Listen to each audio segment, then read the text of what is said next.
Hi everyone, and welcome back to your Real Conversation video lesson with me, your teacher, Chris. It's great to have you here with me if you're a new student, and it's awesome if you're one of my returning students. It makes me so happy that you've come back to continue practicing your conversation skills with me.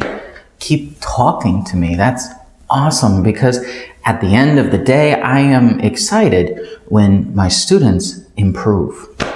Today, we have another interesting topic, which is going to be about problems. Everyone has problems, so this is going to be an interesting conversation. Now, here are some things I would like you, when I'm answering my questions, to listen to my tone. How do I convey negatives or positives? Excuse me. I just drank a little bit of my tea here.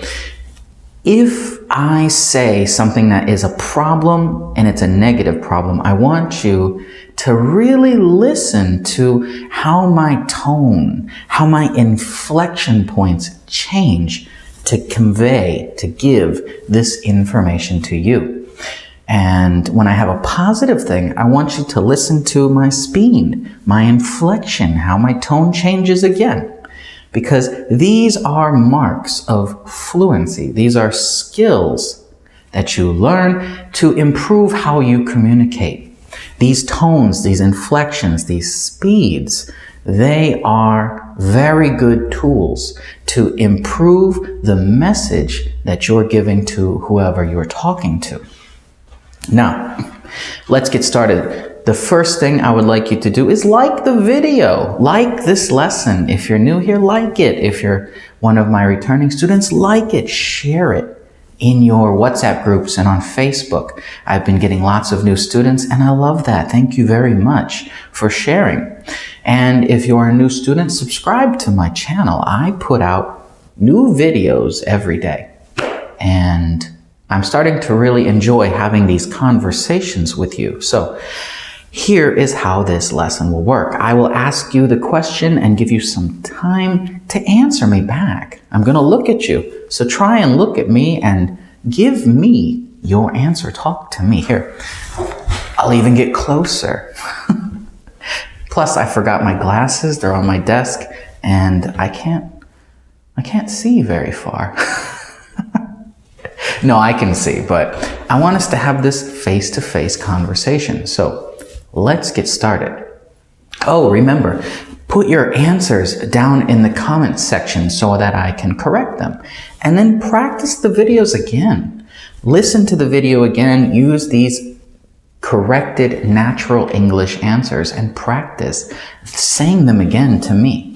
This will improve your ability next lesson to create similar patterns. Okay, let's get started. Question number 1. How do you deal with problems?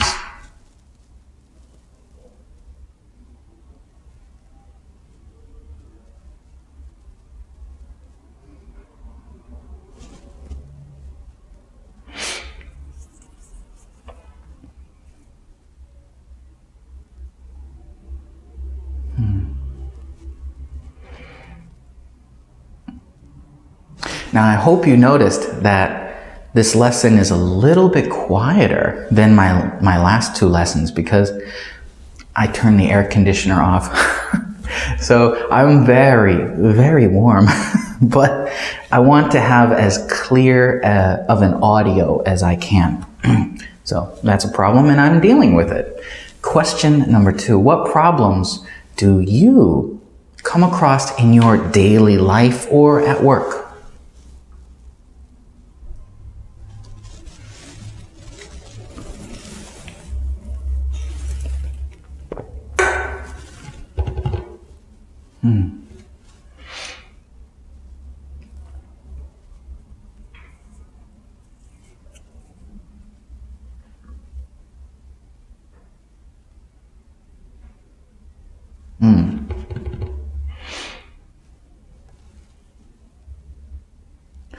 Question number 3.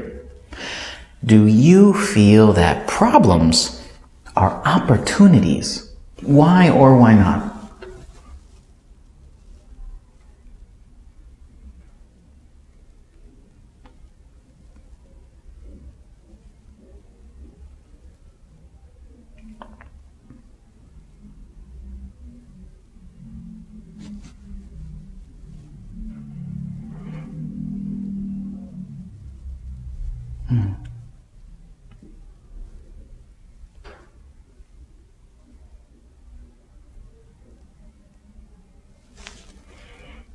That's a good answer.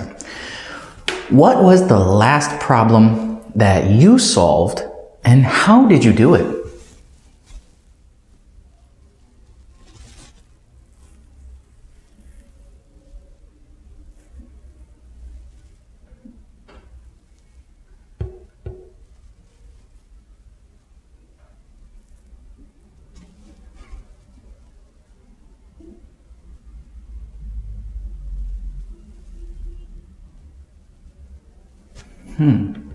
Interesting.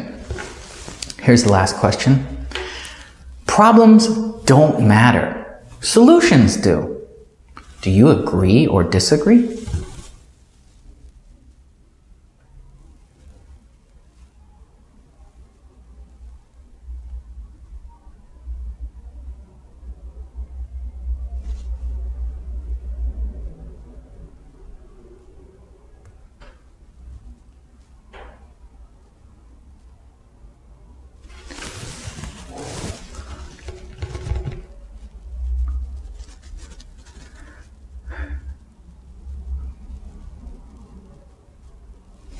Okay, I would love to give a little bit more time, but remember I said a while back that our school is on the 3rd floor, and on the 2nd floor there is a traditional Korean clinic, and in it they cook these traditional herbal remedies, and lucky me, my classroom is right above the room that they brew these things, so it is boiling hot in my classroom.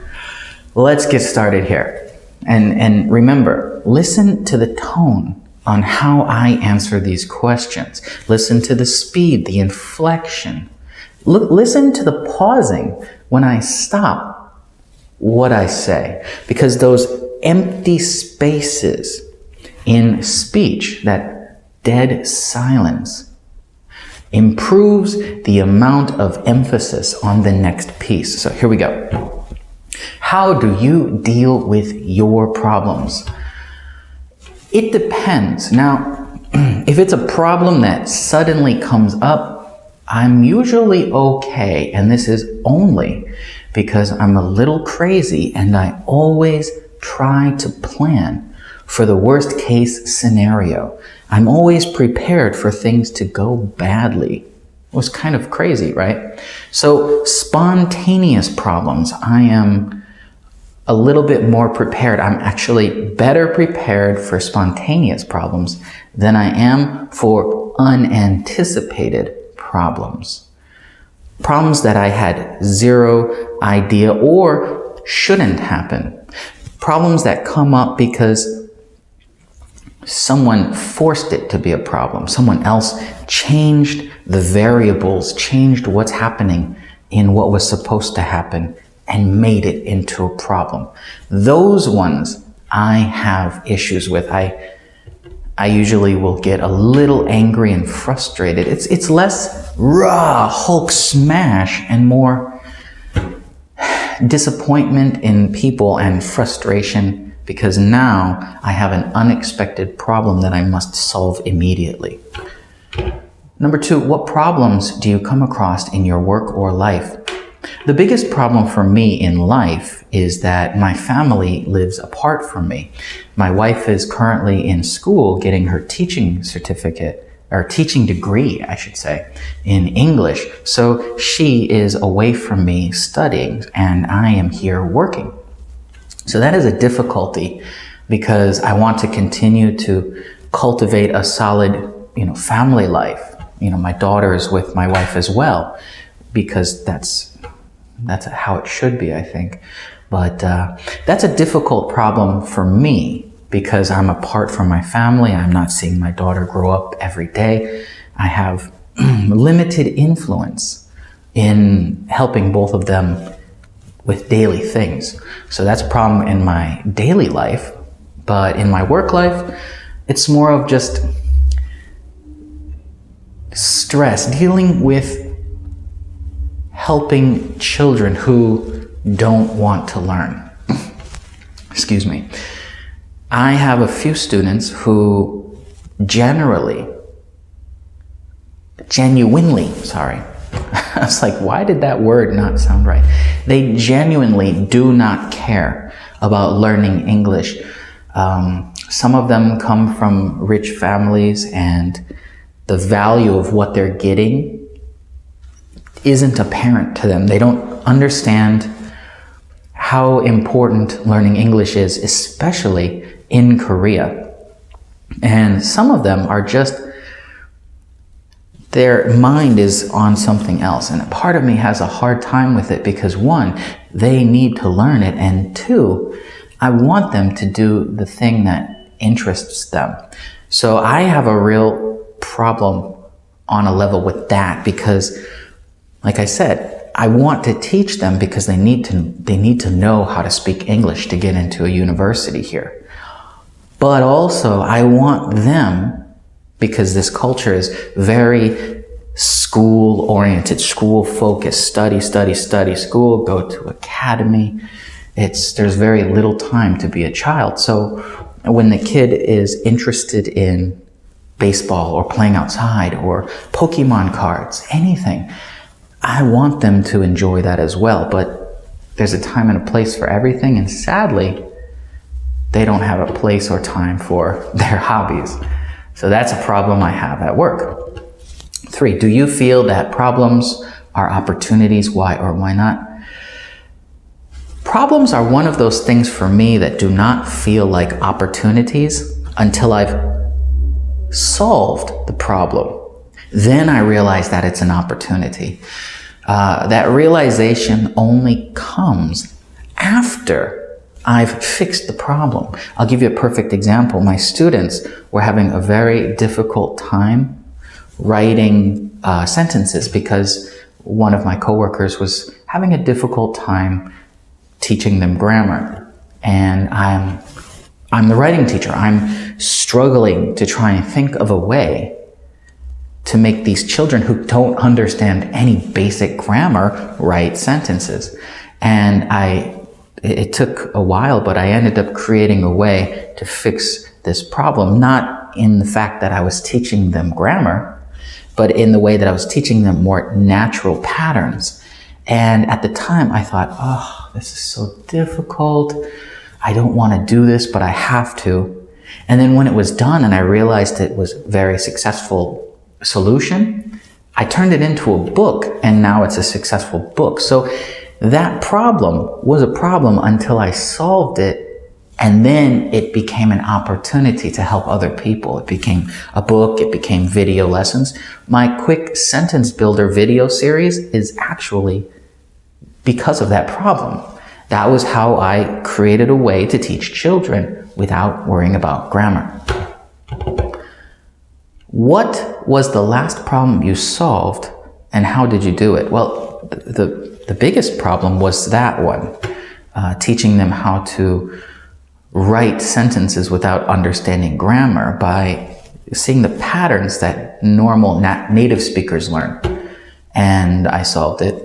As you know, you're my students. You've seen the lessons, you've done them. Some of you even have the book. So actually, my last answer answered this question. Question number 5, problems don't matter, solutions do. Do you agree or disagree? I completely disagree. Problems are the cause for a solution. Problems matter completely because they arise because of something else. Problems don't matter is ridiculous for me, because without a problem, a solution wouldn't exist. And so that means that the problem came first. The problem is the root cause of a solution. Without a problem, there are no solutions. That's kind of the thing here. Problems arise because of things that aren't working well.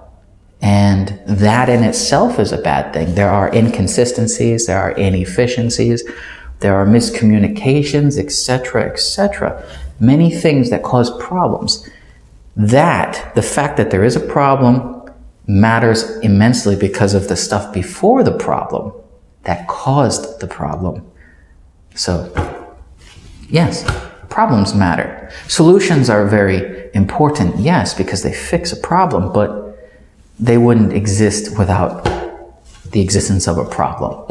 Now, I hope you enjoyed this lesson. Write your answers down in the comments below so I can help you by correcting them. And if you like this video, hit the like button and share it. Share it on Facebook, share it with your friends who are struggling to learn English and they need someone to talk to. And it doesn't have to be this video. You can share my other lessons. Invite them over to the Facebook group, the Facebook page, so they can join the community and talk with us as well. And subscribe if you're new here. I'm happy to have you as my students, and I'm very proud of all of the progress you have been making as we've come through my lessons. I'll see you next time. Goodbye.